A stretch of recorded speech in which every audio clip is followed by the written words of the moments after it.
Good evening, everyone. I'm your host, Jason Myles, and welcome to another episode of This is Revolution Podcast. If you are a returning listener or subscriber, so glad to have you back. We did something right. You returned. If you're new to what we do here, welcome. If you dig what we do, make sure you hit the like and subscribe on your way out. It's a passive gesture that goes a long way. That being said, let me bring in the faceless voice of reason here on this show, the woman that put this whole week together into salt. Hello. How's it going, Jason? What'd you say? How's it going? It's going. Yeah, you keep a little hat on, feeling warm. It's a little overcast today. And you know how you hate that. You know how whiny I get. It's like, dude, yes, you do. On the ocean. I live in Mexico. Tell the clouds to go away. You get grumpy. I do. I get grumpy. Get all Eeyore-esque. But other than that, thank you for such a great week. I looked at the shows. I was like, oh, wow, Tucson put this whole week together. Mm-hmm. Except for Wednesday. Yes, except for Wednesday, which was a surprise. That's it's usually a sports show on Wednesday. Yeah, it is. So I can't fault you for that. You actually did everything kind of according to the TIR plan. Mm-hmm. You didn't book a movie night though. Ha ha. Okay, you're right. You didn't do the one thing you never do. That's true. We have to decide what movie we're going to watch. I said House Party like 3 months ago. 2 months ago, and we haven't watched House Party. Should we watch a more serious movie, or should we stay with the jovial theme? What a double feature. Oof.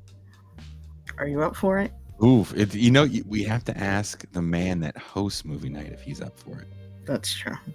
Am I up for staying up late on a Friday before a Saturday show? Always. Yeah. The double dip. Yes. I do want to say before we get started with the show, so Saturday we did a show with Matthew Whalen, who's a journalist that's been covering incarcerated inmates in the South. Mm-hmm. And one of the things we asked people to do was if they enjoyed the show and felt curious about the topic, they could write who we were talking about. And after the show, Matthew goes, because we try to get the gentleman to call in, because we can't call the prison and say, hey, can we talk to 4524B? Is he in the handball court? Where's he at? That's just not how prisons operate. Yes. And we knew if he did get on the phone, we only had him for a short amount of time because the calls work in 15-minute intervals. And I got a call earlier today that I thought was one of those calls like your car warranty, or my favorite one about my student loan I've never had. I love those. Yeah. But anyway, I didn't answer it, and I was like, oh no, this is from prison. So Jimmy called and we talked for a while. Nice. Super nice guy. Super sweet dude. I hope we left the address on the show in the chat, so I hope people reach out and say what's up. He goes, I love receiving letters, and he goes, I'm gonna write you if you give me yours. I gave him my address. So no, it was super cool. So we want to bring him back on. I want to do another show where he's got time. I think he was a little unnerved about the whole situation, and until the show was over, it didn't hit me what we were kind of asking this man to do was to literally get on a phone and talk shit about the prison system. Yeah, that's very dangerous. So, but he says that he's feeling more comfortable and he might do it. So he goes, there'll be another time, brother. There'll be another time. Okay. It's like, all right, let's make it happen. I'm super stoked for that.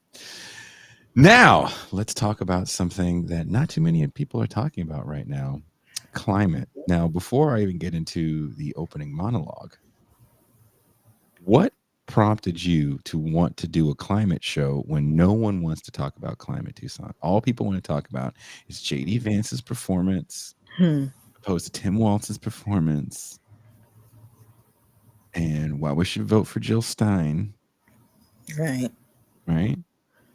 So why did you want to do a Biden-Harris-Trump climate policy show? Well, besides the fact that it's super important, we actually booked this show when in August, and our guest was kind enough to agree to do it over a month in advance. I caught one of his articles where he talked about sort of the climate legacy. What would be the climate legacy of Biden?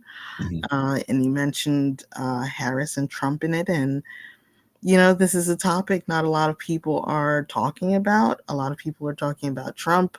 Even the Democrats are talking about Trump and not climate as much.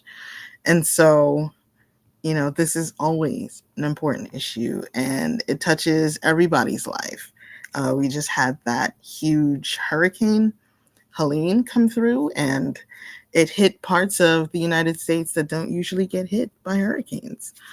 It's a seriously important issue, and the Biden administration has been doing things that have not been so much in the news. So we should definitely know about it, and we should know what's coming with the next president. Well, for today's episode, we will be diving into one of the most critical issues of our time, climate change, and examining it through the lens of U.S. political leadership. Our guest, Umair Irfan, is a journalist whose work on climate science and policy has been featured in prominent outlets. We'll be discussing his insightful article, Joe Biden's Fragile and Contradictory Climate Legacy, published in Mother Jones. And wherever you're watching or listening to the show, going to echo to some. There's going to be a link in the description to that. The Biden administration, which ran on a platform of bold climate action, presents a paradox. On the one hand, Biden has passed historic legislation like the Inflation Reduction Act, which boasts massive investments in green energy, yet simultaneously, his administration has permitted significant expansions of fossil fuel infrastructure, including the controversial Willow oil drilling project. This contradiction between meaningful climate policies and concessions to the fossil fuel industry raises important questions about the sustainability of such an approach. What will Biden's climate legacy ultimately be? How might a future Harris administration alter or inherit this fragile foundation? Moreover, we will also turn our attention to Donald Trump's presidency, which reversed environmental regulations, promoted fossil fuel production, and withdrew the U.S. from the Paris Agreement. Should he return to power, what would a second Trump administration's approach to climate policy look like in an era of worsening climate disasters? And finally, we'll reflect on the broader political landscape, scrutinizing both the Democratic and Republican parties' current climate stances and their capacity to act amid growing environment and economic pressures. Sorry. Please welcome our guest coming all the way live from D.C., Umair. That's fine. Thanks for having me. How are you? I'm well. How are you? We're good. Toussaint calls you the climate guy. Unfortunately, I'm the last reporter covering climate left at my company. The other reporter, who was a woman, was laid off last year. So, so I am the guy because the other person is no longer with us. You're literally the last climate man standing, is what you're telling me. At where I currently work, Vox, yes. Oof. In your article, you mentioned that Biden's climate policy is a legacy of contradiction. How do you assess the balance between his climate promises and the concessions made to fossil fuel industries like the Willow Project? Does this compromise undermine his broader achievements, such as the Inflation Reduction Act? It definitely does take some of the wind out of the sails there. I think the accomplishments that he's made are worth recognizing because he did expend a lot of political capital to get things done. So in addition to some of the stuff he did directly from the White House, the executive orders he did, getting the U.S. back into the Paris Climate Agreement and directing the government to pursue more clean energy, he also got legislation passed through Congress, which is a very fraught and difficult thing to do. And, he cashed in a lot of his chips to try to get those things done.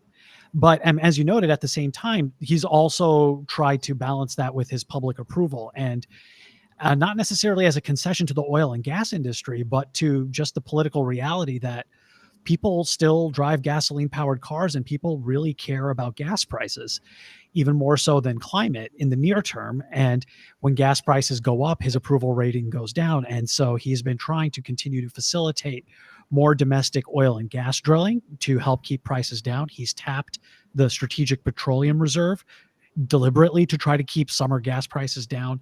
And also he's been boosting oil and gas development to as a foreign policy lever. Like, he's been using it to try to get Europe, Western Europe, off of Russian oil and gas after Russia invaded Ukraine. And so he's been trying to leverage that as well. But it's also another part of the US export strategy. So the US is not just exporting gas to Europe. Increasingly, it's exporting to Southeast Asia and to developing countries. And that's one place where morally, I think, is some of the biggest contradiction, because the US did, under Biden, establish some of the most ambitious goals on climate change.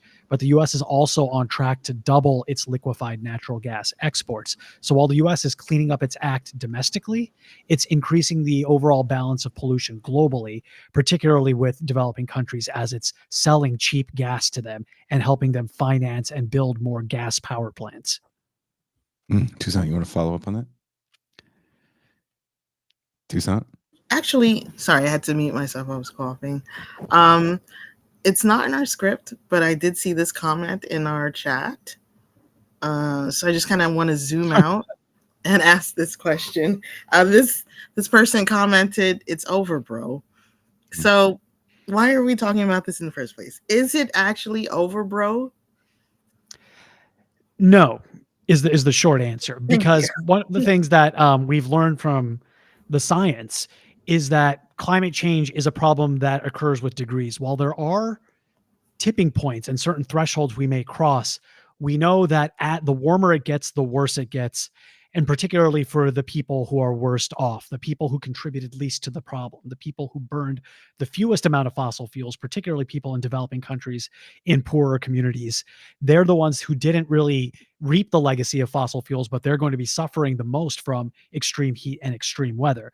And so regardless of where we set the benchmarks, the goalposts, whether that's the 2-degree target under the Paris Climate Agreement, it still behooves us to try to keep climate change in check, because the hotter it gets, the worse it's going to get. So anything we do to try to limit that increase will yield dividends, not just for us. We're talking also about future generations, but this is also something that's going to affect us as well. Like, one thing I remind most people is that 2025 or 2050, the middle of the century, where all these benchmarks are, that's 25 years from now.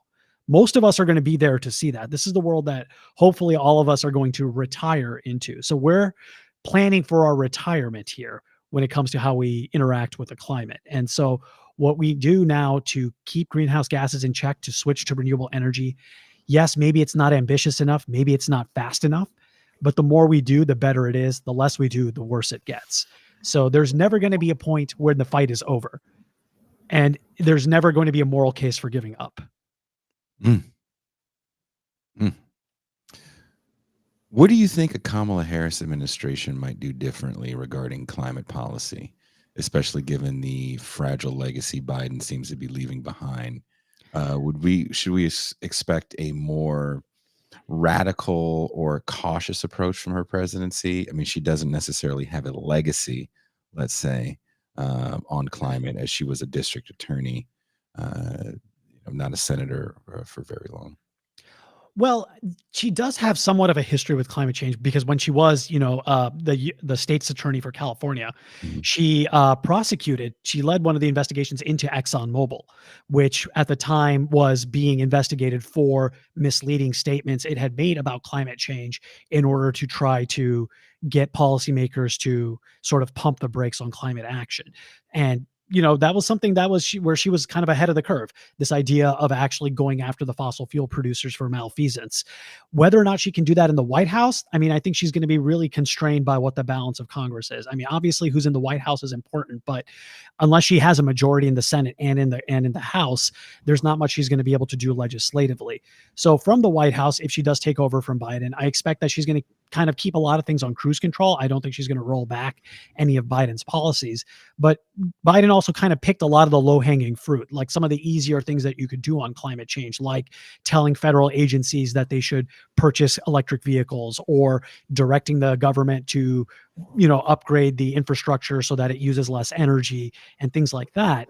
The things that are left for her are going to be more difficult things to do. Some of the more thorny problems we face with our energy system, things like trying to get more things built, what's called permitting reform. This is a big issue because it's really hard to get anything built in the US, because ironically, environmental laws that, as they're written right now, make it very easy to block something from being built, but not very easy to get something built, even if it is something that on balance is going to be beneficial for the environment. So there's a lot of renewable energy projects that are years behind schedule. Some of them have been canceled because of these permitting issues, because it's so easy to sue to block something. So whether Kamala Harris is willing to sort of expend her political capital, like actually twist some arms to try to get some of these important things done, that remains to be seen. The other thing is, of course, climate change is a global problem. We have to work with other countries to do this. And that's where who's in the White House actually does have a lot of leeway to make some decisions.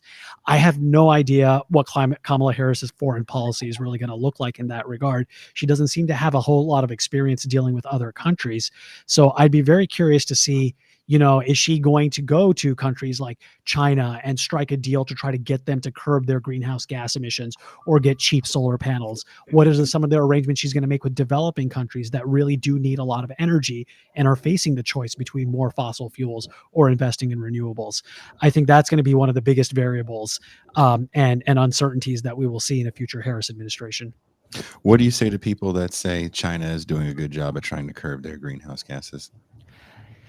I think China has made a lot of progress, but not because they actually care all that much about climate change. I mean, I think China's industrial policy and their industrial strategy has really been centered on trying to boost China's own economy. And what China has found is that clean energy seems to be the future. They're not going to try to compete with Detroit on V8 engines, but they found out that they actually have a lot of good supply chain for electronics, and those translate really well to electric vehicles. And now electric vehicles made in China are some of the cheapest in the world, and they're exporting them all over the world. And many countries are buying them, except in the U.S., because the U.S. is putting tariffs on Chinese vehicles in order to protect domestic producers like Tesla. So China is making a lot of progress, not necessarily out of the goodness of their hearts. And that's important because, if there ever reaches a point where clean energy does get more expensive, or if they need more energy than they can make with renewables, there is a chance that they would go back to burning more fossil fuels. So that's the key thing that we want to keep in mind, is that this is not driven out of concern for the climate, but it is worth recognizing that the whole world is benefiting from cheap electric vehicles and cheap solar panels made in China. Toussaint, you have a Tesla. How do you like that? I have a picture of a Tesla. You have a picture of Nikolai Tesla. That's what you're right. As far as Kamala Harris is concerned, she's got some overlap with Trump. She has just come out as pro-fracking. Yeah, and that was one of the biggest, 180-degree turns that she's made. Remember the last time that she ran for president back in 2019, back when you had like 20 Democrats running for the nomination. Democrat clown car is what we call it here. Yeah. There was too many to keep track of, but it was fun for a while. But during that time, like you may remember that like every Democrat had to come up with a climate plan. And then CNN did this like long 12-hour long town hall with each Democratic candidate going over some of their climate plans. And all of them were trying to outdo each other as far as how ambitious they were going to be in terms of addressing climate change. And so they were throwing out these big numbers. Like Bernie Sanders said that he wanted like a $16.3 trillion climate plan. And Kamala Harris, like one of the things that she tried to distinguish herself with is that she has a history using the law to try to prosecute or to try to get fossil fuel companies to do better on climate. And she said that she was 100% against fracking. And we have the video clips to prove it. This was not like something muddled. She was very sincere about this. But since taking office, over the past 4 years under the Biden administration, I don't necessarily think that she's kind of changed her mind so much as just made this political calculation that it's really hard to come out against fracking, given that it's really important in swing states, but it's also really important to keeping energy prices low in the United States. It's really hard to have a high approval rating when people are paying more at the gas pump, when people are paying more at their electric bills. And so I think she's kind of made this practical calculation, but it is notable that she has made a 180-degree turn on this and is actually, a lot more aligned with the Trump administration than one might expect, hearing how Democrats talk about the climate. What don't Americans understand about fracking and its dangers? I actually worked in a fracking environment in North Dakota. I cooked there. I didn't, but it doesn't make a difference. I was still part of the system. Mm-hmm. But it was shocking that there were a handful of people that actually knew the environmental dangers. But, it was kind of whatever. This is a job. I'm making more money than I've seen in any point in my life. What is it that Americans don't understand about fracking, in your opinion? Well, it's really hard to appreciate unless you're there, like you actually have experience being on the front lines of this. And I think a lot of people don't realize how big of an industrial operation these things can be. A lot of it is underground, but they require big camps. They require like massive construction sites, like whole cities are built to support fracking infrastructure. And the thing is, fracking infrastructure can get really close to suburban and urban areas too, because you frack where the oil and gas is, right? It's not governed by that. And so in a lot of states, there are some communities that have had problems with, fracking wells being built within the line of sight, very close to where people's homes are. And that's concerning because, one, this is just generally an industrial site. You wouldn't want a factory across the street from where your kids go to school, but there are some particular risks associated with fracking. Well, one is that, you're dealing with extracting fossil fuels. These are flammable chemicals, oil and gas. Some of them have some, inherent toxicity to them, but things like methane leaks, that can burn, that can cause explosions. There's also a lot of toxic chemicals that are used in the fracking process. Now, the industry says that we know how to do fracking well, they've been able to do a lot of fracking without causing a major environmental disaster, which, okay, maybe I'll give you a point there. But because they're doing it at such a large scale, even small, infrequent accidents add up to a lot. And so we've seen, for instance, gas leaks at fracking wells, and methane, the main component of natural gas, is actually 30 times more powerful than carbon dioxide when it comes to trapping heat in the atmosphere. It's a very powerful greenhouse gas, in addition to being, flammable and explosive. We've also seen flat fracking chemicals not being stored properly. And, as you may have seen, the fracking industry, it goes in these boom and bust cycles. How was it during a boom? Yeah. And so you'll see all of a sudden this really rapid expansion without a lot of thought put into where things are going. And then all of a sudden, because it's governed by market prices, if the gas prices go down too much, companies will declare bankruptcy. They'll leave all that hardware there. In fact, we have sort of this epidemic of leaking gas wells, of abandoned or orphaned wells all over the country, where basically it got too expensive to extract the fuel. The company declared bankruptcy and nobody's left there to clean it up. And now these gases are leaking from the well. Some of the toxic chemicals that are in the well are seeping into, groundwater and other kinds of natural ecosystems. And there's nobody to hold accountable because the company has already declared bankruptcy. And so they're there to reap the profits. And as soon as the cleanup costs come in, they vanish. And so there's even though it's this massive industry, there's so many fly-by-night operations that are doing this, and it can also get really risky. Like there are people that definitely get hurt, injured, and die on these fracking sites. So these are, again, industrial sites with a lot of people doing dangerous work. And on top of that, when you have these sudden booms in these areas, these communities, a lot of social ills start following them. I mean, I've talked to people who've been there, and a lot of time people point out that, you have a lot of oftentimes very young men who are away from home for the first time, but also getting massive paychecks, and they're doing dumb things with their money. So There's oftentimes, also like there's a lot of drinking, there's a lot of drug use, drug abuse. yes. And then for the people who are in those communities, the people who are sort of native to those areas, they bear the brunt of that. They see the DUIs, they see things like spousal abuse, the arrests, and things like that. And then when those companies do declare bankruptcy, all those broken lives are still left in the wake as well. It's for people that want to know a little bit more about this, or even are mildly curious about my time in North Dakota. An early show I did when this was still an audio only podcast. I think 3 strip clubs opened up in Williston, North Dakota while I was there. They're all closed now.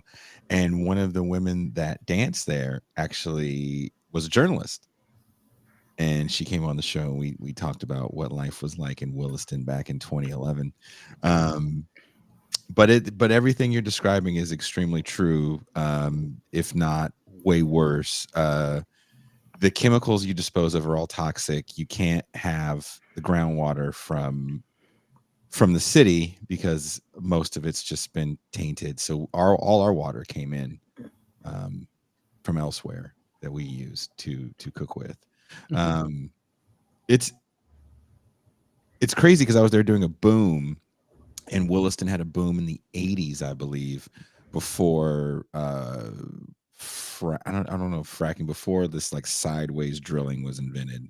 So they couldn't get to where the oil was. So they left. Everyone left, like you said, right? Just left this kind of abandoned town.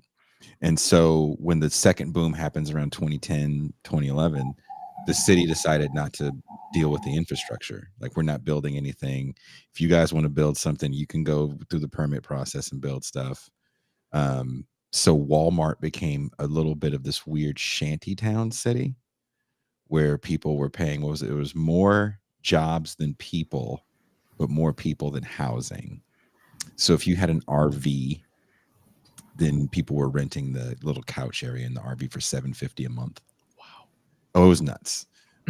Super violent, to your point, super violent. I also worked in the Gulf of Mexico doing the same thing. Not as violent in the Gulf of Mexico because there's a lot more laws and you're dealing with the Coast Guard and they don't really play around. Dealing with a city that might have like 4 local cops, it was frightening to say the least. And the big population that was around us was Native Americans. And they definitely bore the brunt of the boom and the bust of this fracking economy. But moving forward to our next question. Actually, Under I Trump, wanted to ask a question about fracking. The Kamala Harris campaign seems very concerned about Pennsylvania, which there's a lot of fracking in Pennsylvania.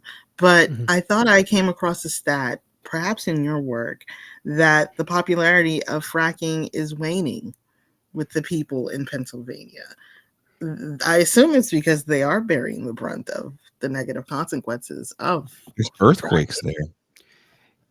Actually, that's one of the underrated risks about fracking is this phenomenon they call it induced seismicity, where in order to frack, you pump a whole bunch of water underground, then it dissolves all the salts and minerals there, and then you have to take that water out and then you re-inject it. And so that re-injection actually can cause fault lines to slip and has caused a big spike in earthquakes. And the U.S. Geological Survey they have a whole webpage dedicated to earthquakes caused by fracking and explaining that, we've seen a big spike in basically these magnitude 2 to magnitude 5 earthquakes in places like Texas, in the Eagle Ford Shale and the Marcellus Shale in Western Pennsylvania and in Oklahoma and all these areas where they're doing that. But to your point, Toussaint, that fracking has actually become a lot more polarized in Pennsylvania. There are counties in Pennsylvania that have banned fracking. So it's not a clear winner, even in the state that, is the second largest fracking state in the country. It's, and so like it's not necessarily that, you know, banging the drum that you're very pro fracking is going to necessarily win voters, but there's also a difference in intensity in opinions about it. The people that are pro fracking tend to be the people who are making money off of it, and they're also so they tend to be a lot more enthusiastic about it, whereas the people who are against it are the ones who are dealing with the worst effects of it or care more about the environment. And oftentimes these are people who are also more marginalized. They have fewer resources, and so their voices aren't heard as loudly in the political theater. And so I wouldn't say that it's 50-50, but I would say that it's a lot more controversial now than it was back when the fracking boom started. So yeah, it's not a clear winner. And there is, I think, an upside to having a clear position against fracking. Whether or not that'll win you Pennsylvania, I don't know, but it isn't a straightforward issue, as you noted. Well, those boomers and busts, right?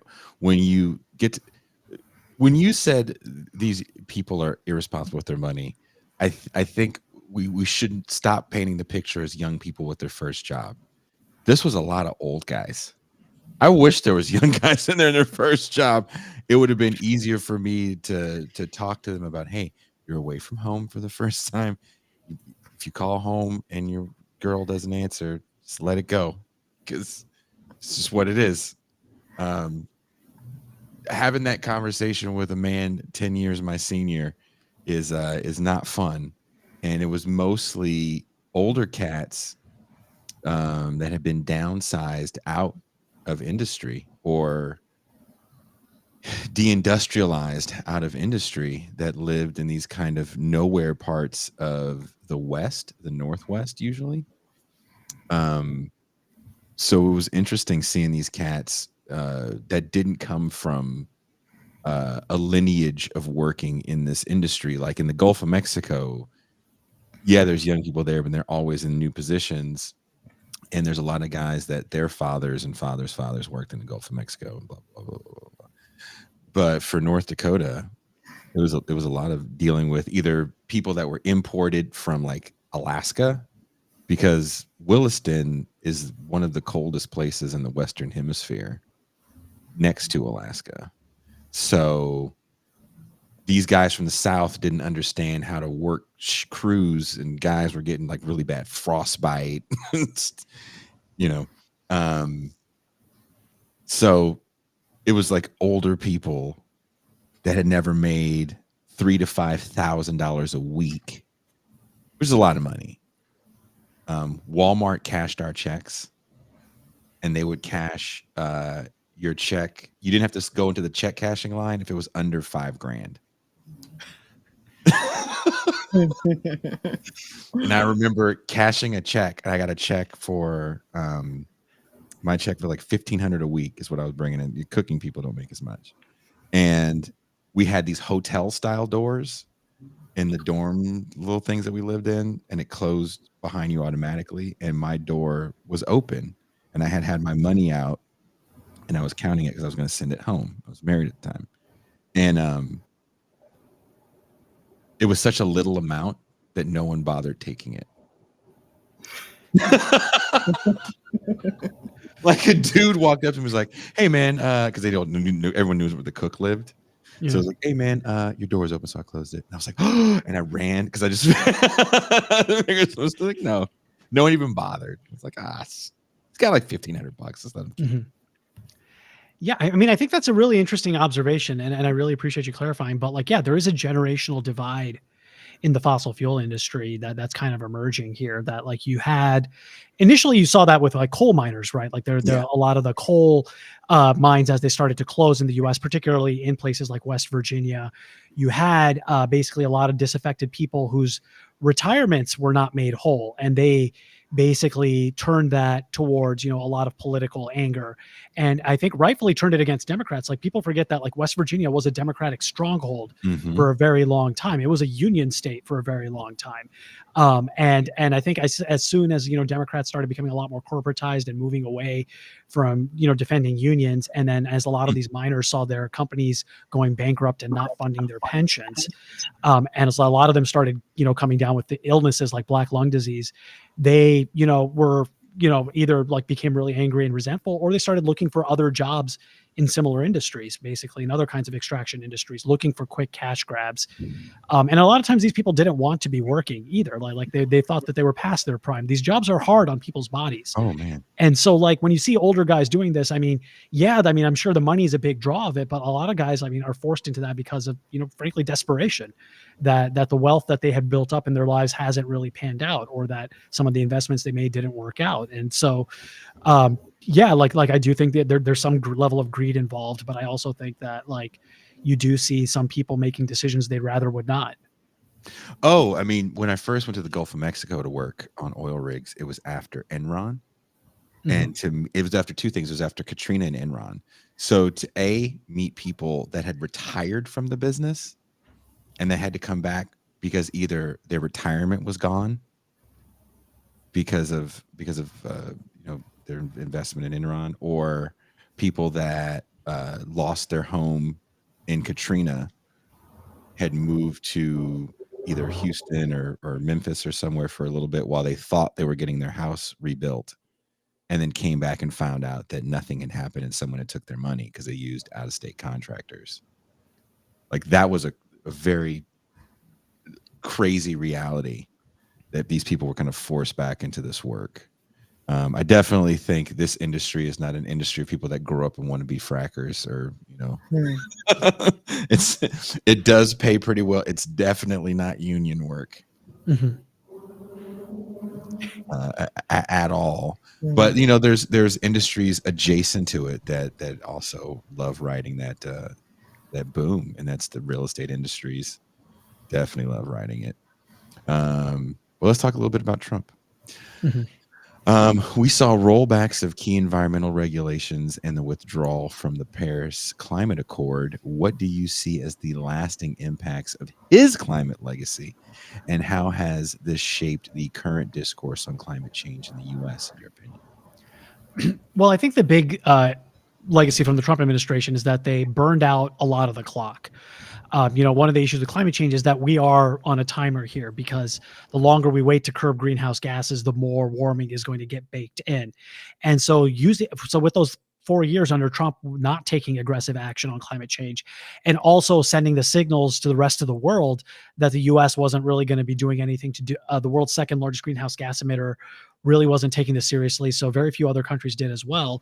That led to a situation where basically the world was largely kind of on cruise control when it could have been taking more aggressive action to curb emissions. And so that put us behind schedule.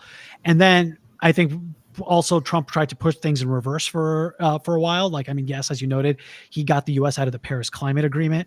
Yeah. Now, a lot of people will say that the Paris Climate Agreement, that, it's all these self-enforced targets. There's not a whole lot of enforcement mechanisms. It doesn't have any teeth, but it was an important signal to the whole world that countries were taking this seriously. There aren't a lot of other places where you can get North Korea and the United States in the same room and agree to something. But you did on this. And so it was a signal that the world was taking climate change seriously. It was a place where people could be accountable to each other, where they would put their line in the sand and say, this is what we're going to do on climate change. And then people could come back and check with them. And so when the US pulled out, it really did put the brakes on the rest of the world there. And then domestically, of course, we saw a lot of what Trump did as far as trying to roll back a lot of environmental regulations. I don't think necessarily this was principled as anti-environment so much as he just did not like regulations. He passed an executive order early on where that said that for every new regulation the government passes, it has to repeal 2, which makes no sense as a principled idea. But the places where they started doing a lot of the most repealing was at the Environmental Protection Agency. You may remember Trump's nominee to run, or the person he selected to run the EPA, Scott Pruitt, who had all these bizarre scandals of trying to buy a used mattress from the Trump hotel and getting a condo from a lobbyist and all sorts of weird things like that. But he was also pushing some of the EPA's top scientists out of the agency. He was making it harder for them to do their jobs. He was making it take a lot longer to get regulations passed. And he was giving industries that the EPA was supposed to be regulating not just a seat at the table, but effectively giving them a veto over a lot of the rules that the government was trying to pass.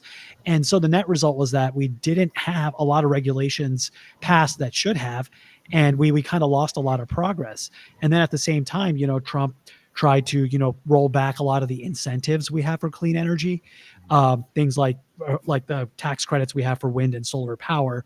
A lot of those ended up staying in place because Congress was against it, and people in states across the country actually do like renewable energy. Texas, for instance, is the largest wind energy and solar energy installer in the country right now. So it turned out that there was sort of a bizarre coalition still pushing renewable energy ahead. But the big thing was that, we lost a lot of time there that we won't be able to make up easily.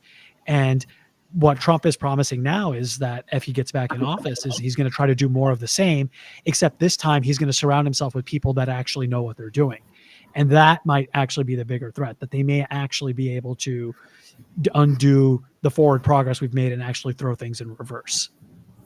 When you say know what they're doing, you mean more so, really know how to F stuff up.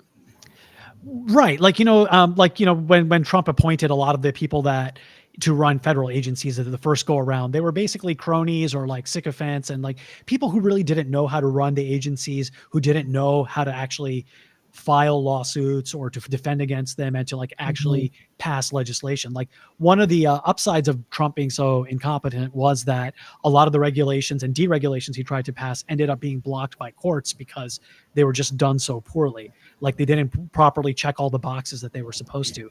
Now, with the Heritage Foundation and Project 2025, the thing that Trump is trying to distance himself from, that was a plan written by a lot of ex-Trump administration officials who really wanted to learn the lessons from the last go around and give the people who go into the next Trump administration a playbook so they don't make the same mistakes, so that they can actually start making durable changes that last. In terms of regulation. The other thing is, of course, that Trump was doing was like stacking the courts, right? Not just the Supreme Court, but all like the federal circuit courts and the appeal courts. He put a ton of nominees, hundreds of them, into those courts, and now we're seeing those the fruit of that process. That a lot of like these environmental regulations that Biden has been trying to pass have been blocked by Trump appointed judges in some of these courts. And so even though he is out of office, a lot of the appointments that he's made, these lifetime appointments on federal courts, they're going to be having an impact for a very long time. Tucson, do you want to follow up on it? Well, no, that's just just hit me. That's really, really sad. Because he made sure to get young people. He didn't get old people as the Democrats like to do for these appointments. He made sure to get young people on the Supreme Court as well. Yeah, and I think that was like one of the big, strategic errors that Democrats have made. I mean, I think going back to Obama, they did not take appointing judges to federal courts very seriously. That was a low priority for Obama, and they were really focused on trying to get judges that both parties approved of, or judges with seniority, the ones that had good resumes. But Republicans were a lot more instrumental. They realized, look, the judges are politicians in robes, that we just need people who will check the right boxes, who will vote the right way, and will be happy that we put them there. And so that's part of why you saw this scandal with Clarence Thomas on the Supreme Court and Harlan Crow being his billionaire benefactor. One of the key things that Republicans did was that they built this sort of apparatus, not necessarily of outright bribery, but trying to keep conservative justices happy exactly where they are, so they don't try to find more lucrative jobs elsewhere, telling them that as long as you keep checking these boxes, we'll help you do whatever you want. You can take the fanciest vacations you want. We'll make you have all the privileges and perks of being rich without having to go through any of the hard, icky stuff, right? And so building that sort of culture around getting people into these high positions of power and keeping them there and keeping them happy was really it took a lot of planning and forethought. And that's one place where the Trump administration really did outplay the Democrats. And yes, that's something that's going to be, yielding dividends for Republicans for decades. Insane. Do you want to ask the next question, Tucson? Sure. If Trump were to win a second term, how do you anticipate his administration would approach climate policy? Do you think we would see further dismantling of environmental protections, or would the political and economic climate force some shifts, particularly given the growing green energy sector? So there's a lot of inertia now baked into the system, right? Like solar energy is now the cheapest source of new energy. Even if you don't care about the environment or the climate, if you wanted to put electrons on your grid, if you wanted to get power somewhere very quickly, solar power is usually the fastest way to do it. Wind power is also very cheap. Batteries are getting a lot cheaper. Whereas we're seeing with fossil fuels, a lot of them are actually getting more expensive. Coal mining and extraction is getting more expensive.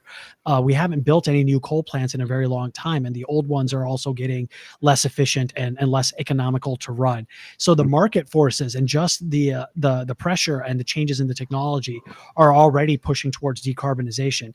People may not know this, but like the peak of U.S. greenhouse gas emissions, when the U.S. was emitting the most carbon dioxide, that was back in 2005. The U.S. has actually been on a downward slope since then. And the big reason is that the U.S. has been replacing coal with natural gas, which tends to burn cleaner, but also installing a lot more renewable energy.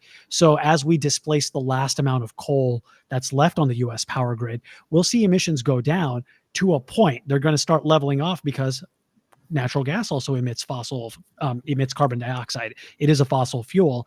And so what we'll likely see is that progress will stop there, that there won't be any push to try to decarbonize natural gas, to use technologies like carbon capture. And so we'll hit a level, we'll hit a performance floor, but we won't go below that under Trump. And then at the same time, yeah, I think he's going to do a lot to like repeal as many environmental regulations as he can. He'll also start appointing more judges to courts that will rule against environmental regulations and enforcement and in enforcing existing laws.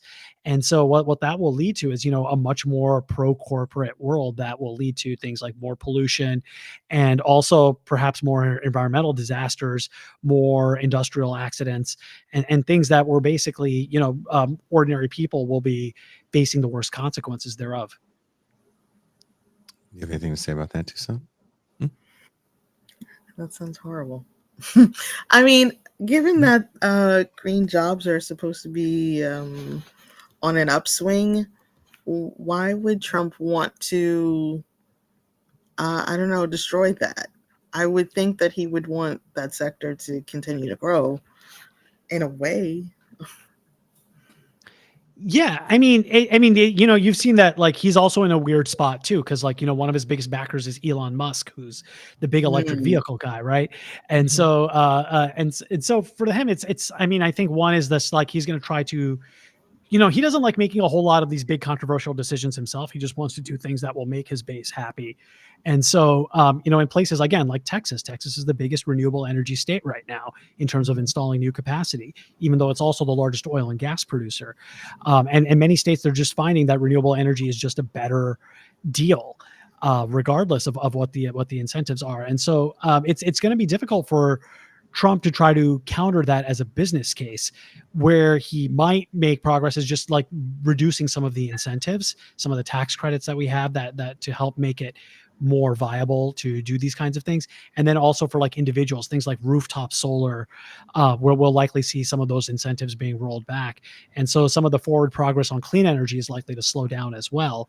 But for the most part, I mean, I don't think he would really try too hard, because he doesn't try very hard at doing anything to actually try to reverse this. I think maybe he'll be looking for big symbolic gestures. So probably opening a lot more federal land to oil and gas development. I expect we would see that. More offshore oil and gas drilling. I think we'll see more of that as well, and more exports. But in terms of trying to actively stop renewable energy and clean energy, I don't think he would really he has the energy or the stamina to do something like that. So Trump would use land back as a way to open up more federal land, basically. I mean, basically, yeah. Like he's saying that, this is all government land controlled by Washington, D.C. and Western states, and we should be turning it over to local mom and pop oil and gas development firms and frackers and things like that. And so, yeah, I mean that's basically what it is. He's going to try to devolve a lot of authority from the federal government to the states. That's frightening, to use the language of a very liberal slogan, right? Land back, that a lot of people on the left have adopted and say, okay, well, here you go. But I mean, that's been one of the weird things I've seen done with conservative messaging in general, is that like they've adopted a lot of like you said, a lot of the lexicon here. They're talking about things like justice and equity, but framing it in the context of, the poor forgotten white man in the middle of the country who just wants to drive a jet ski around the lake and wants to be left alone. And so we're seeing a lot of that same framing being weaponized in the opposite direction. And that comes to play in the environment as well. Like, they're saying things that, we want more local authority. We want more local control. We want America to use its indigenous energy sources. I've heard people say things like that fossil fuels are organic, as opposed to things that we get from China, that are artificial and made of silicon. And so like it's not, I mean, I don't think it's super compelling. Like, I don't think anybody's mind is really going to be changed by it, but it is kind of funny to see that they do realize that this messaging does have some resonance, and they do adopt it. Well, let me ask. Thank you. I came across, I guess, the fact in your writing that the United States has been putting out more energy than any country in history. Yeah, more oil and gas. Yeah, more oil and gas. Do you believe that Trump would still increase it? I mean, the U.S. has a lot. The thing that would limit that is the market, right? Because while he wants more oil and gas development, oil and gas developers actually like it when gas prices are high. Like, they make more money for their product. And so restricting the supply is actually something that works in their favor. Like, back in like the 90s, there was a lot of talk about OPEC and the big petroleum cartels. And the big thing that they were doing was trying to limit oil and gas to try to keep prices up. And the U.S. may end up in that situation where if it overproduces oil and gas, the bottom will fall out in price. And then, as you saw, Jason, that like you have these boom and bust cycles, you'll have a pretty big bust if all of a sudden the U.S. starts, unleashing all this oil and gas development because it has nowhere else to go. And we'll see the prices tank, and that'll actually could lead to an economic backlash here. So you can't simply, it's not a simple and straightforward thing, but Trump has used the term when he was president, energy dominance. Like, they want to try to leverage, especially natural gas, the way that Saudi Arabia leverages oil. They want to use it as a lever to try to constrain America's adversaries and boost allies. But the thing is, like, the people who are receiving it, like, nobody wants to be dominated. And a lot of countries are actually trying to become more energy independent in their own ways. They realize that rather than buying oil from Saudi Arabia or the US or Russia, they just rather would not buy oil at all. And we're actually seeing countries making a strategic shift towards more domestic energy production, particularly with renewables, precisely because they're just like, we don't want to be dependent on other countries, not out of any necessary concern for the environment. So Trump is going to be running into some of these inherent market limitations as well as some of these diplomatic constraints. The Democratic Party often presents itself as the party of climate action, yet Biden's contradictory policies show a complicated picture. What do you make, Umair, of the Democratic Party's overall stance on climate change? Are they truly capable of tackling the crisis, or are they too compromised, do you think, by corporate interests? I think the bigger issue is just more like, what is their priority in a given moment? Like we were talking about earlier, like 4 years ago, climate change was a front and center issue. Like, every Democrat who wanted to run for president had to have a credible plan to deal with climate change. This time around, you barely heard about it. If you watch the Democratic convention in Chicago, like, one speaker talked about climate change. Kamala Harris in her acceptance speech mentioned it once. This is like something that really has been pushed back as far as a messaging issue. And for a couple reasons. Like, one is that, it's something that a lot of the donors are starting to push back on as an issue. But I think there's also a political calculation. I think Biden in particular, he said that and I think rightly that they passed some of the most ambitious climate legislation in history, but it wasn't rewarded by voters. Like, Biden's approval rating before he dropped out was completely in the tank. And, he was very bitter about that. Like, a lot of the palace intrigue from the White House says that he was like, oh, look, I delivered for all you greenies. I put more money here than anybody else has done. And none of you are happy about this. And I think the lesson that a lot of Democrats took was that these people these environmental activists are just never going to be happy with us. So it's not necessarily worth trying to please them. Then, of course, there's the other calculation that when the alternative is Trump, that you're looking at such a big divergence between the two candidates. I think the Democrats are also seeing that, like, we don't really have to promise all that much as long as we're better than Trump. And so that's a very low bar to clear. And so I think we're seeing right now sort of a drop off in ambition, in addition to erasing this in terms of rhetoric. Now, one place where Democrats are still talking about climate change sort of tangentially is in terms of jobs. Like, they are still trying to use clean energy as industrial policy. They want the government to be making investments in battery factories in states all around the country, particularly in red states. And they're hoping that trying to create jobs there in the clean energy economy is something that's going to boost their prospects in those states. So far, that really hasn't translated to changes in the polls and perhaps to changes in votes. Maybe it will over the long term, and maybe that's the big ambitious bet that they're making. But as far as talking about climate change as a serious environmental issue, I think Democrats have really just like moved it far down the priority list in this election. Wow. In contrast, the Republican Party has largely downplayed or outright denied the urgency of the climate crisis. How do you evaluate their current position on climate policy? Given the increasing visibility of climate disasters like Hurricane Helene, do you see any potential shifts in the GOP's approach? I mean, I think one is that, like, yeah, if you saw the debate between Tim Walz and JD Vance, like, JD Vance is still like saying things like, if climate change is true, or like assuming that this is, and so basically like not even like stipulating to the science behind it that greenhouse gases are warming the planet. And so if they're stuck in that phase, like really what they're looking for is an out to try to do nothing on climate change as much as possible. But again, the push that they're going to be receiving is that a lot of red states do also benefit from clean energy. And at the same time, a lot of red states are also reaping the dirty legacy of fossil fuels, that as it goes through these boom and bust cycles, as gas wells get depleted, a lot of states are now stuck cleaning up after these abandoned mines and these leaking gas wells. And that's going to become a political issue there as well that Republicans will have to contend with.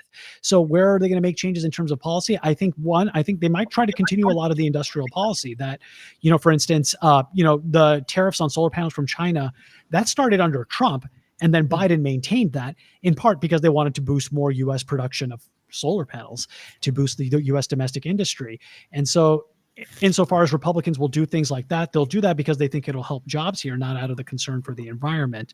One other place where we've seen some interesting legislation is that actually a Republican senator from Louisiana is writing a bill for what's called a border adjustment carbon tax, which is kind of wonky, but what it is essentially a tariff that you would put on goods that you import from countries that have dirty energy. Because one of the things that we deal with when it comes to climate change with other countries is we can't force other countries to do anything, but we can use our own trade laws to try to give them an incentive to try to do more to clean up their act.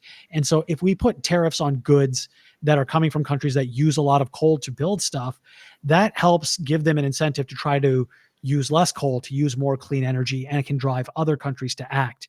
And it was interesting that this legislation was proposed by a Republican.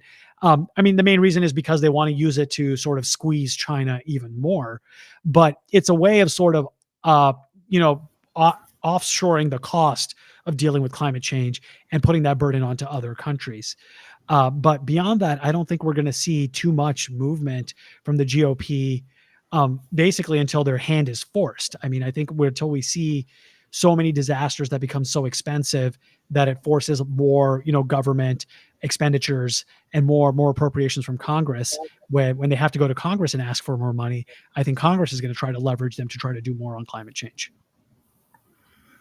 I think in your work, I've seen you refer to nuclear as clean. I just want to know, where does nuclear fit into this conversation? It's not really a Democrat or Republican thing.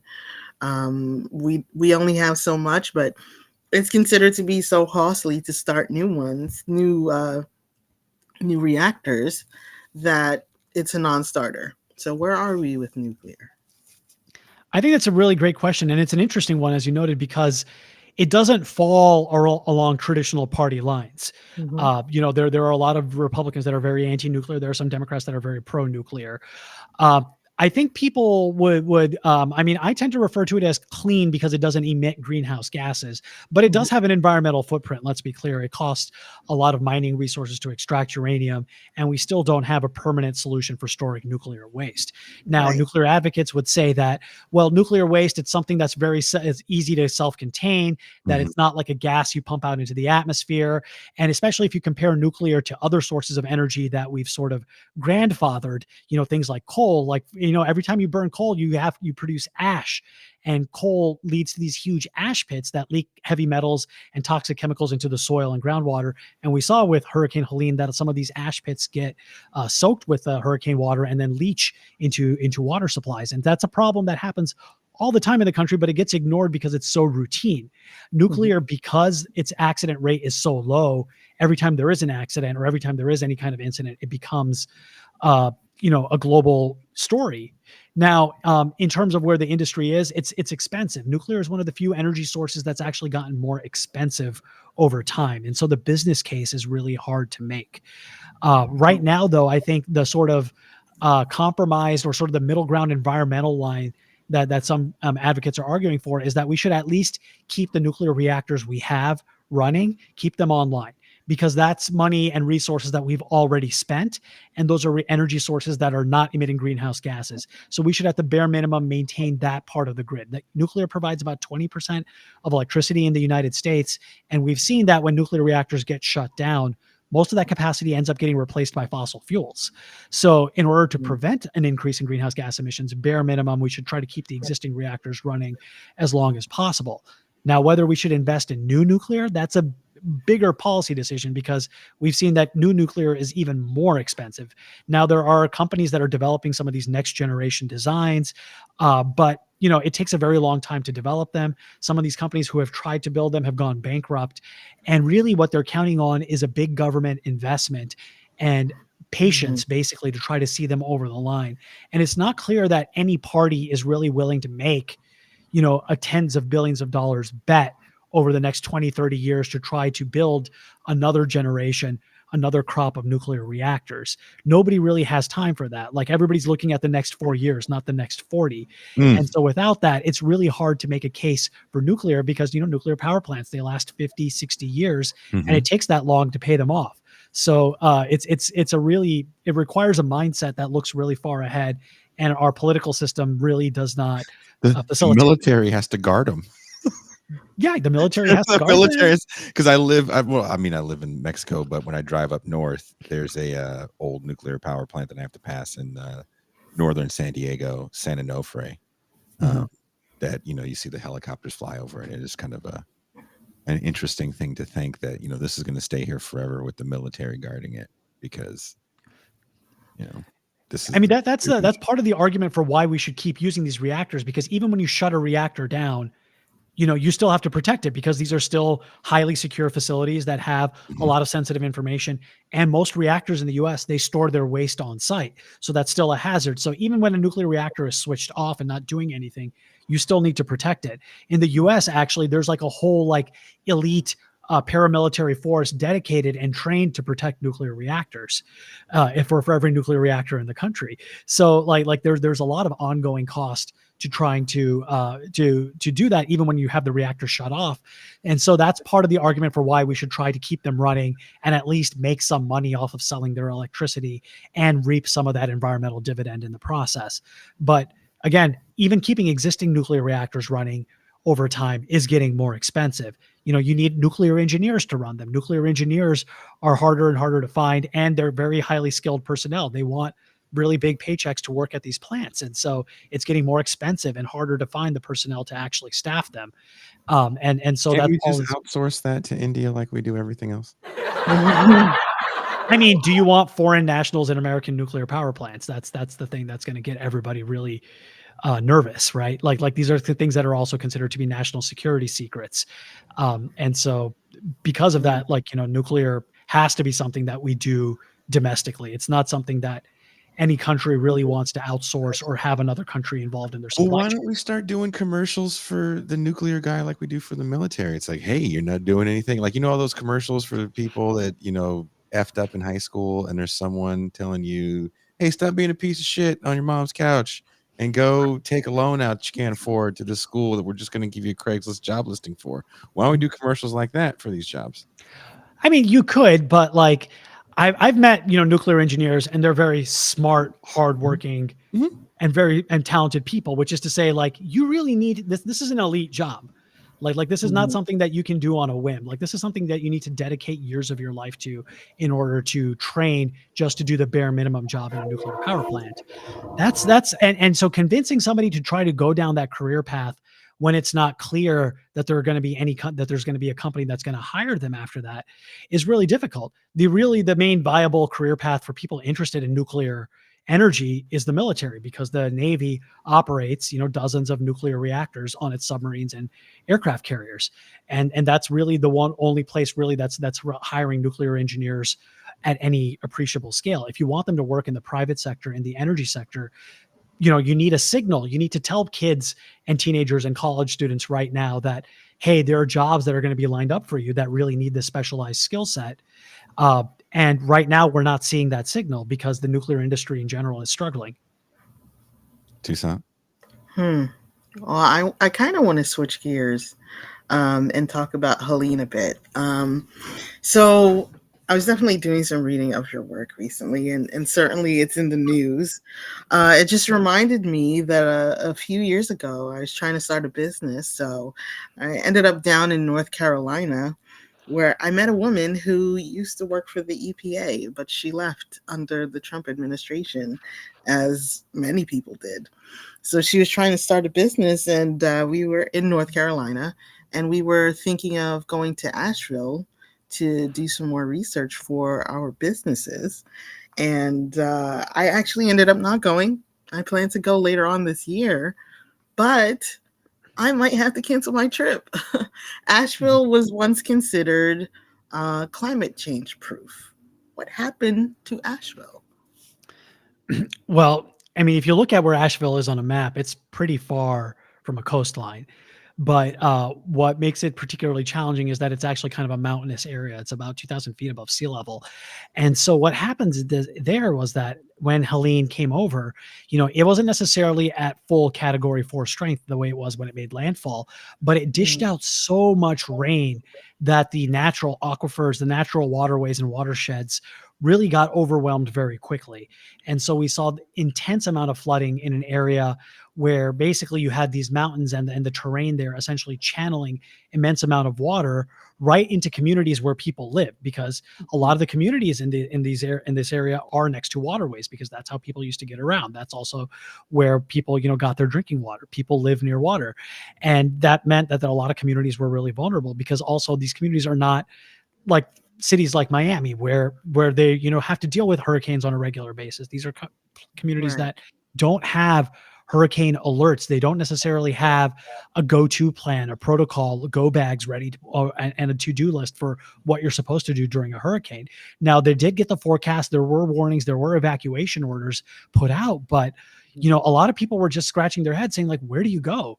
Like if they're vulnerable this far inland, if a hurricane can still cause that much flooding hundreds of miles away from the coast, like where exactly do you go then? Do you go west? Do you go north? I mean, that was a tricky situation for a lot of the people there.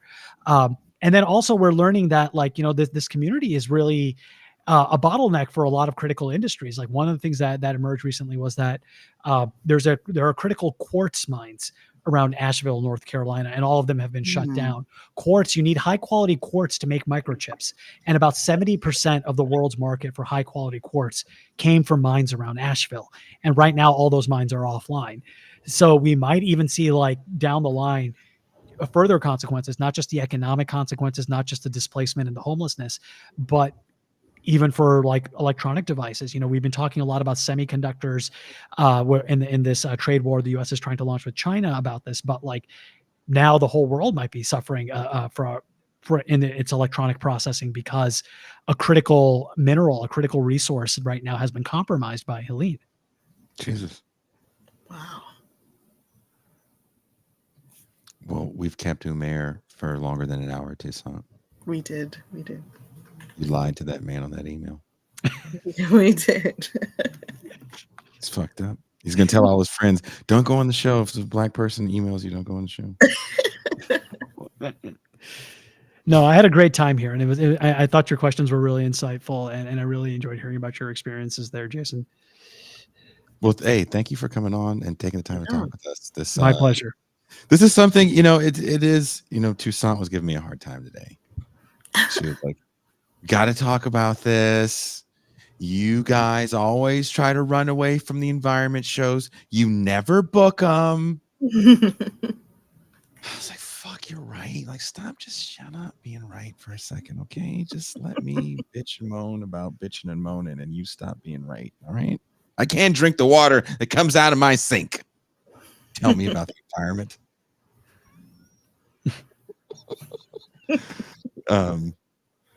But I feel like it's this thing that goes in and out of vogue with people in this area that we're in. Mm-hmm. Right? Like everybody kind of doesn't want to admit it, but they're all chasing like market share. And it's like, we got to talk more about JD Vance. It's like, that's great. But this is a thing that is happening right now. And for some reason, we just don't want to know. I don't see anybody really talking about it too much. Right. I've seen people complaining that the politicians are talking about Israel and other places, other countries, and not talking about the devastation from Helene in the United States. Oh, how many hundreds died? Right. I mean, this might be one of the deadliest hurricanes since Katrina. And remember how we treated Katrina? Where are you now, Kanye? I mean, one would think we would learn a lesson from this, right? Like that we these are not unforeseeable, which is, I think, my frustration is that we have better forecasting than ever. We know where the trend lines are. We know who's vulnerable. It's not a shot out of the sky. Like, we see this coming and we're not preparing. And real people's lives are in the balance here. And that's my frustration. That's the thing that really does bother me when I see these kinds of things. So much of this could have been prevented. And Katrina is a place, when you talk about New Orleans, I don't know how much time you've ever spent in the beautiful, wonderfully magical city of New Orleans. And I don't say that sarcastically at all. I really think New Orleans is awesome. I got to cook in the South. It's fucking rad. But there's, like, you talk about Katrina, like there's the world before Katrina and there's the world after Katrina in New Orleans. I mean, it changed everything. The school system changed there. Like, everything changed. Things changed super politically there. Of course, the environment changed. There were refugees. And if you're saying this hurricane is equally or maybe less devastating, which isn't saying much, it was extremely devastating.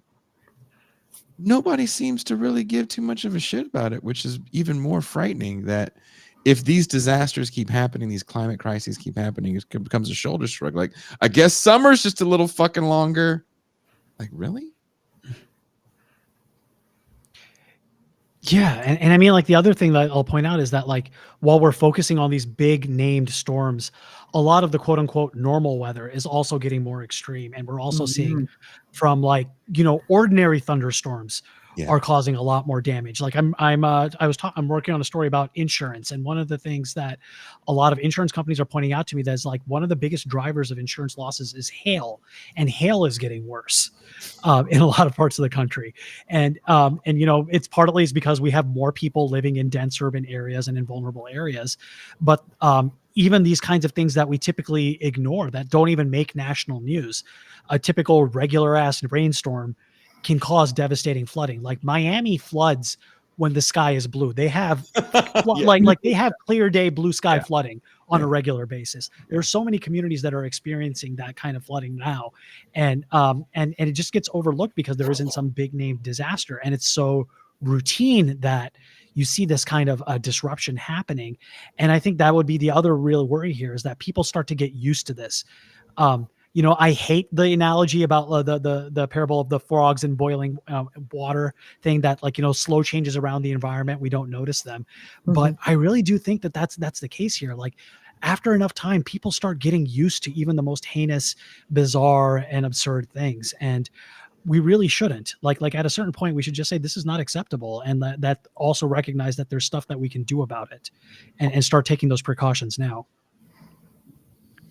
I'm not sure if it was your article that I came across or not, but I came across an article about how we need to take heat more seriously, that it really is deadly.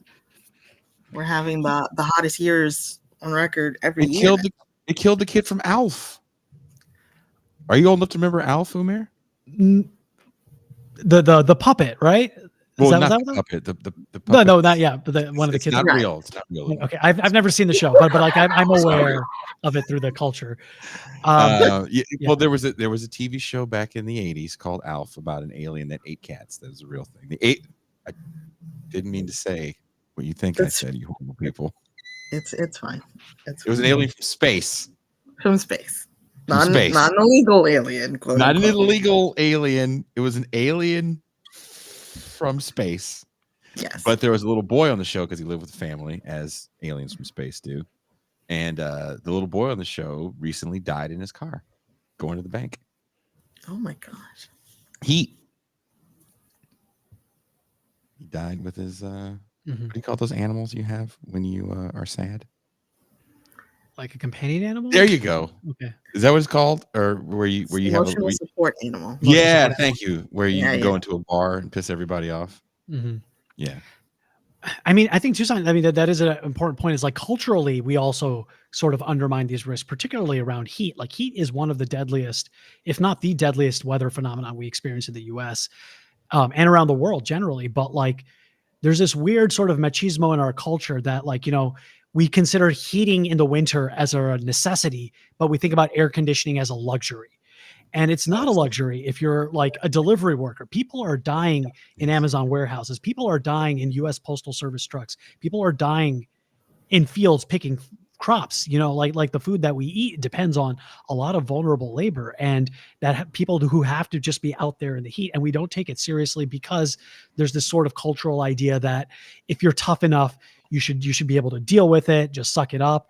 And then more, I think alarmingly, there's this sense that there are some people that deserve to deal with the heat. And I'm thinking particularly about prisoners, as you were talking about earlier, but like prisons are some of the places where we have the most extreme heat vulnerability, because very few prisons, especially in the southern parts of the U.S., have air conditioning.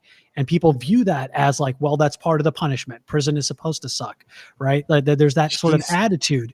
But really, I've talked to former incarcerated people, and, they point out that, like, we have an obligation to these people, to the people who are incarcerated, because we are doing this as a collective action as a society. So we're responsible to them to ensure that their welfare is looked after. And we also have an obligation to the people that do what we used to call, essential jobs and now call unskilled labor, right? Like this work that really we need to hit the work that keeps the world turning.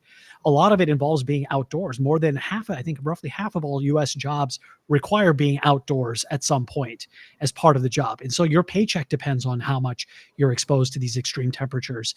And some people will be forced to endure that because they just need to make a buck. And I don't think we take that seriously enough. And as average temperatures go up, more people are going to be vulnerable to that. I mean, it's like what we were talking about with North Dakota. People not realizing that, you're going to die here. You have to work in these 2-hour shifts. You can't leave a guy out there for 16 hours in negative 45, with a wind chill that's making it negative 60. Humans aren't meant to be in that. And the flip side is true, right? You can't work construction when it's 120 outside. You shouldn't. Mm-hmm. I mean, you literally can't. Like in Phoenix, Arizona, they start construction shifts at 2 a.m. Yeah. Like that's the only time of the day that, like, and it's not for the sake of the workers. It's like asphalt gets too hot to work with when they're doing road surfacing work during the day. And so that's the only time that they can actually like handle the materials properly to do that. So like it's causing all sorts of weird adaptations that I think people don't fully realize are actually going on. No, because especially in the West, I mean, moving here to Mexico, the first kind of eye-opening surprise is concrete houses with no insulation. So there's these little boxes that you live in. Mm-hmm. And boy, let me tell you, when it does get warm and you don't have any sort of central air, you're like, oh, it really sucks to live in this concrete box. Yeah. And I think one of the underrated risks is that like the people who are most at risk from extreme heat are people who actually don't necessarily live in the hottest climates. It's actually the people who are least used to it. So in the you may remember like there was a big heat wave in the Pacific Northwest in Oregon, in Washington State, and British Columbia a couple years ago, and that was one of the deadliest heat waves in the U.S. because that's part of that's one of the regions that has the lowest use of air conditioning. It doesn't get that hot there. It's like 85. Exactly. And when it got to be, if you've ever been in Portland for 95 degrees, good luck finding somewhere cool, because a lot of places don't have air conditioning because it doesn't get, it's going to be hot a couple months out of the year, maybe 80s, maybe 90s. But when it was triple digits in places like that, elderly people died. Yeah, not just elderly people, but like people who are working in kitchens, people who are working in factories. I talked to people who are like working in like a pizza kitchen, like for instance, in Oregon, who's telling me about just how like this, it literally, they brought a thermometer out and looked at it and said 145 degrees, even when they had the AC on at full blast. And the thing is, like, you know, we pay attention to the top end of the scale. Like, yes, it's important to note that like Phoenix, Arizona, for instance, had like more than 100 days this year above 100 degrees Fahrenheit. Like that is notable, but like where we see the people suffering the most, it's oftentimes in lower temperatures when they get to even in the 90s or the 80s, because people aren't used to that. People don't know how to adapt. Their bodies are physically not acclimated to that heat, and that leads to more danger and more threats. Every time we try to wrap this show up, we just keep getting more and more depressing. That being said, can we bring you back on when your next article comes out? Absolutely. Happy to be here anytime. You've said nothing but a word. Toussaint, you heard it, right? Toussaint? Oh my God, the heat got her. Yes, no, my mute was stuck because I was coughing. No, that is excellent. And you have a great voice. I'm so glad you do radio and you came here. Thank you for thinking of me, and thank you for reading my work, and thank you for putting the message out there. No, I'm being totally serious. I would love to have you back on. I think this was great, very, very informative, illuminating, if you will. And again, wherever you guys are watching or listening to the show, there's links in the description to Umair's article in Mother Jones, and hopefully we'll get to see him again sooner than later. When is the next article coming out? I've got one in edits right now, so probably next week. This is the piece that I'm working on about insurance, and yeah, that'll probably be running later next week. I'm actually kind of stoked to talk to you about insurance because I've been reading a lot about insurance in my home state of California and how people are lacking it for home insurance because of all the fires. So I'm pretty interested, to say the least, to see what you were able to dig up on insurance.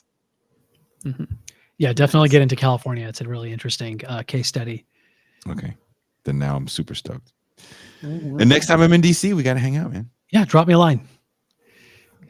So thank you very much. And Toussaint and I will be in the champagne room. If you guys would like to join Toussaint and I in the champagne room, it's a lot of fun. For as little as $3 a month or $30 for the year, you can have access to champagne rooms past and present. What are we going to be talking about in the champagne room tonight, Toussaint? Dr. Umar? Umair to Umar. I accidentally called Umair Umar before we got on air, and so I wanted to make sure I did not call him Umar. But now Umair has to look up Umar so he knows who the hell we're talking about. And I can't wait to get that email back. That's my homework for the next show. You won't even have words. You're just gonna look up like these. Thank you very much, guys. We'll see you in the champagne room. We are out.